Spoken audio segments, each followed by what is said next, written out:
আপনি কি কখনো ভেবেছেন পৃথিবীর এক প্রান্ত থেকে অন্য প্রান্তে মাত্র কয়েক সেকেন্ডে কিভাবে তথ্য পৌঁছে যায়? ইন্টারনেট আসলে কিভাবে কাজ করে? সহজভাবে বললে, ইন্টারনেট হল বিশ্বের কোটি কোটি কম্পিউটার ও সার্ভারের একটি বিশাল নেটওয়ার্ক, যা একে অপরের সঙ্গে সংযুক্ত।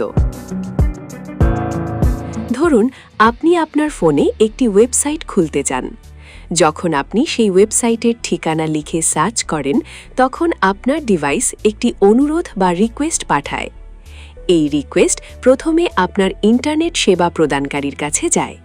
এরপর বিভিন্ন নেটওয়ার্ক ও রাউটারের মাধ্যমে সেটি সেই ওয়েবসাইটের সার্ভারে পৌঁছে যায়। সার্ভার হল এমন একটি শক্তিশালী কম্পিউটার যেখানে ওয়েবসাইটের তথ্য সংরক্ষিত থাকে। সার্ভার আপনার অনুরোধ পাওয়ার পর প্রয়োজনীয় তথ্য আবার ছোট ছোট ডেটা প্যাকেট আকারে আপনার ডিভাইসে পাঠিয়ে দেয়। এই পুরো প্রক্রিয়াটি ঘটে সেকেন্ডেরও কম সময়। মজার বিষয় হল, অনেকেই মনে করেন ইন্টারনেট স্যাটেলাইটের মাধ্যমে চলে।